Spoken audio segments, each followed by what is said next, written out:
Meu nome é Miriam Bevilacqua, se você é a primeira vez aqui no canal, eu sou mestre e doutora em literatura e o nosso canal está aqui para incentivar a leitura, né? E também para aumentar o seu entendimento sobre algumas obras. Então, hoje nós vamos falar do famoso A Paixão, segundo GH, da escritora Clarice Lispector. Esse livro já foi bastante pedido, eu demorei para fazer porque tem uma lista grande, né? E eu começo dizendo que se você nunca leu nada de Clarice, eu recomendo que você comece pelas crônicas, tem um vídeo aqui do livro de crônicas da Clarice, assista. Depois passe para os contos e só então chegue nos romances, né? Esse não é só um percurso para a Clarice, ele é um percurso para todos os grandes escritores, né? Começar pelas narrativas mais curtas e passar então às mais longas. Então, aqui no canal tem outras resenhas, outras análises de outras obras de Clarice. Vou deixar na descrição, mas é legal que você também procure ler e procure assistir o vídeo. E se você me segue, você já sabe que eu considero a Clarice Lispector uma das maiores escritoras brasileiras. E esse livro, A Paixão segundo GH, talvez seja o seu livro mais difícil, né? Por quê? Porque ele é muito diferente. Agora, fique tranquilo que não é nenhum bicho de 7 cabeças, dá para ler tranquilamente. E eu estou aqui justamente para lhe ajudar a compreender melhor essa narrativa que é tão única, né? Tão singular da Clarice Lispector. Então, fica comigo até o final do vídeo para não perder nenhuma informação. Se possível, já deixa o seu ok. E ao final, se você achar esse conteúdo relevante, quiser saber mais sobre literatura, não deixe de se inscrever também no canal. Bem, eu tinha uma outra edição, mas eu adquiri essa que é mais nova, né? E o livro tem uma pequena nota que ela dedica a possíveis leitores. E o que ela diz nessa nota? Ela diz que ela gostaria que este livro, A Paixão segundo o GH, fosse lido apenas por pessoas de alma formada. Veja, ela não está pedindo que seja alguém mais velho, alguém mais maduro ou que tenha mais conhecimento literário.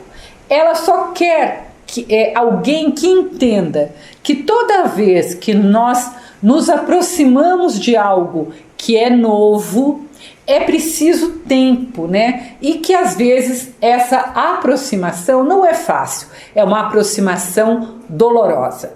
Isso é, a meu ver, o que ela chama de alma formada. Antes de entrar na história propriamente dita, ela faz uma espécie de uma introdução em que ela se questiona muitas coisas, né? Ela fala de uma grande mudança, como se a vida toda ela tivesse sido de um jeito e algo aconteceu que a transformou. Ela não sabe, então, ela está em dúvida se ela segue a vida transformada ou se ela retorna à sua consciência anterior.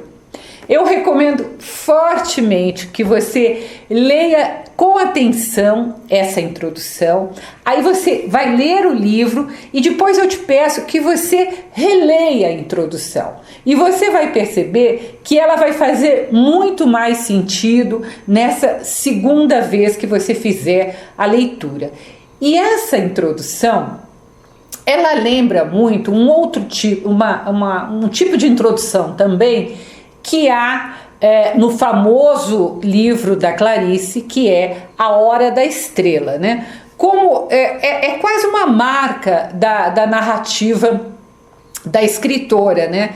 Ela parece que ela quer sempre preparar um pouco o leitor sobre o que ele vai ler. Então, antes de entrar na história propriamente dita, ela faz ali uma explanação um pouco, né, que é o resultado do livro, né? E do que se trata a história? Então tem uma mulher que mora em um grande apartamento, uma cobertura, né? Último andar, onde ela se sente meia dona da cidade, e a empregada dessa mulher tinha ido embora na véspera. Essa mulher, ela é uma escultora e ela tem as suas iniciais GH gravadas em suas valizes. E isso é só o que nós sabemos, nós não sabemos o nome dessa personagem. E aqui mais outra marca da Clarice Lispector, o uso de iniciais. Então, ninguém sabe o que significa GH, porque não é importante, como se ela deixasse a nós, leitores, escolhermos um nome que começasse com G, ou um sobrenome com H, ou então um nome duplo, G e H, não importa.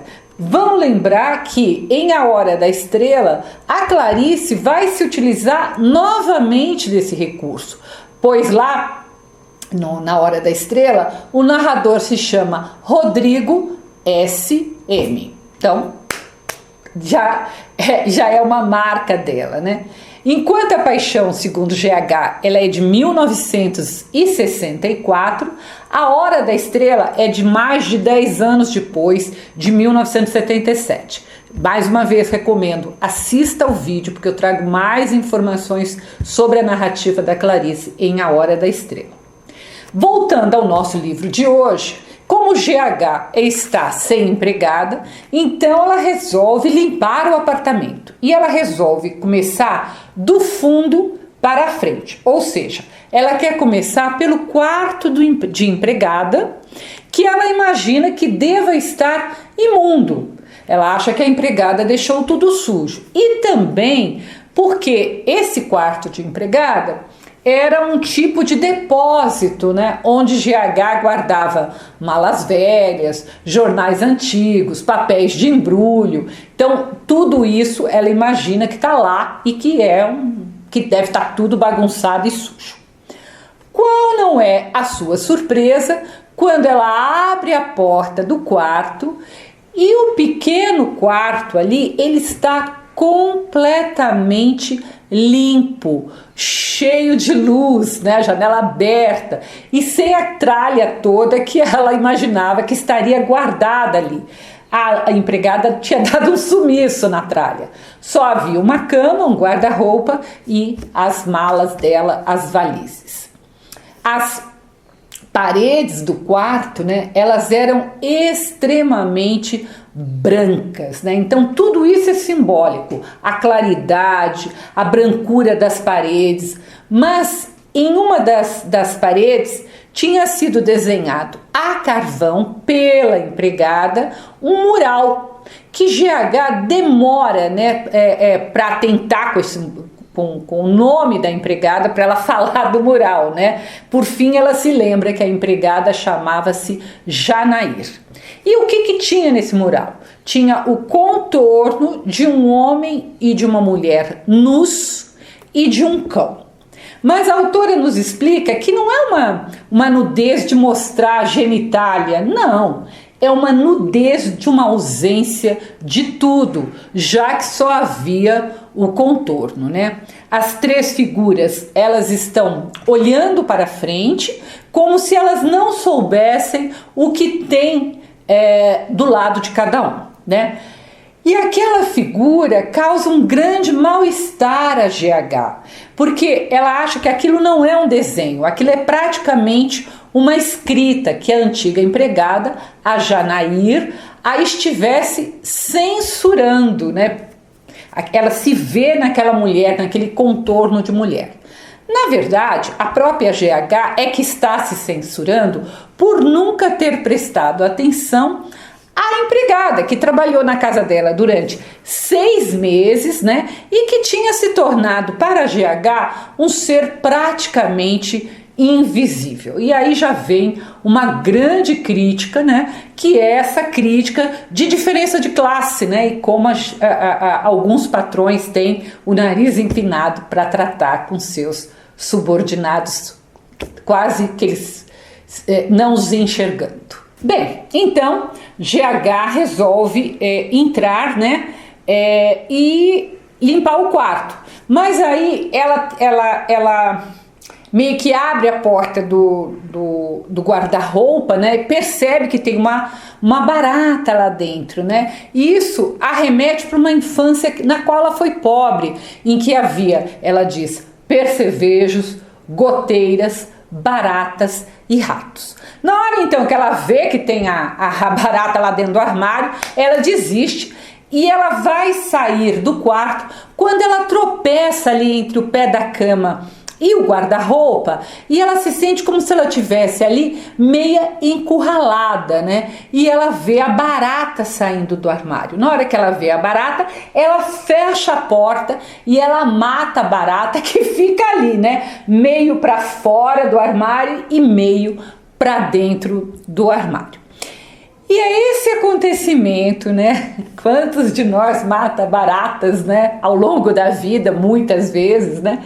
Esse acontecimento que é absolutamente comum, que vai dar origem, então, a uma longa reflexão que a personagem narradora, a GH, vai fazer sobre a morte, sobre a vida, enfim, sobre tudo. À medida que a gosma branca, né, do corpo da barata vai saindo, GH vai fazendo as mais diversas relações com a sua própria vida, com a sua própria postura, né? E aquilo parece muito novo, né? É como se ela tivesse ali despertado, né, para o novo. Uma característica que marca a obra da Clarice Lispector é essa narrativa introspectiva. Ela está sempre muito mais preocupada em falar do que ela sente, do que ela percebe do mundo, do que contar uma história, né?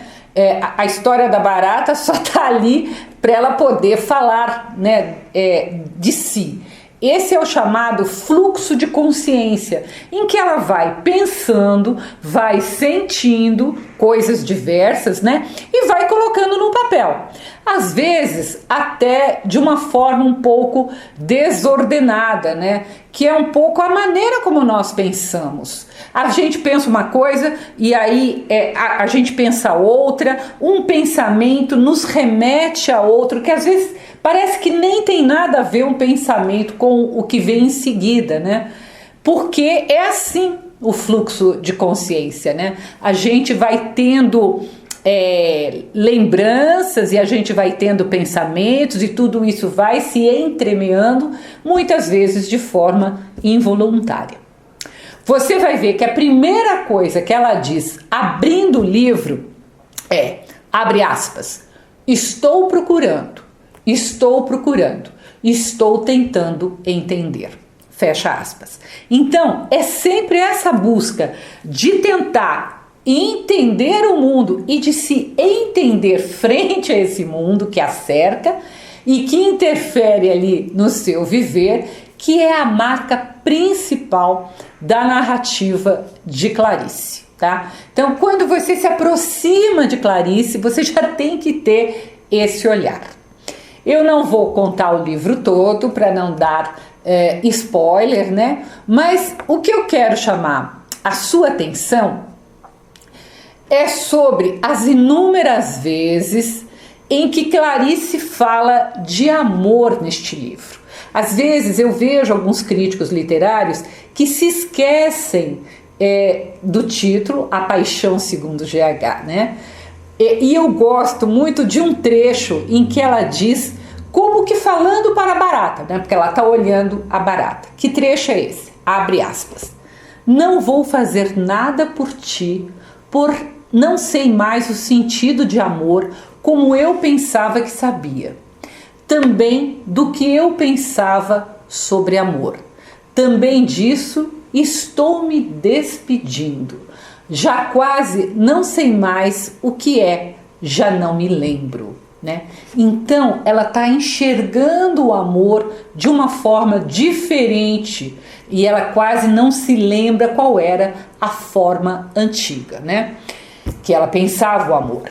GH diz que por ter mergulhado ali no abismo e que está começando a amar o abismo de que é feita, ou seja, amar a si própria, ter a coragem de mudar, de amar coisas e pessoas que não se ama, entender a paixão, ver o tédio de uma relação amorosa sem se incomodar, perceber que esse tédio era apenas um amor delicado. Então, à medida que ela vai pensando, ela vai destruindo quase tudo que ela pensava sobre amor e reconstruindo de outra forma.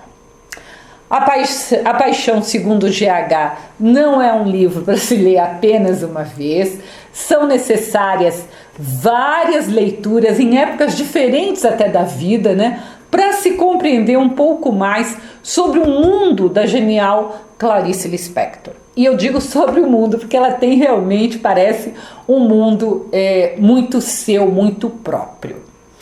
Se você quiser ler essa resenha, ela está no meu site www.miriambevilacqua.com.br. Não deixe de se inscrever aqui no canal, de pedir a resenha e análise que você quiser. Eu vou ter muito prazer em fazer. Até o próximo post.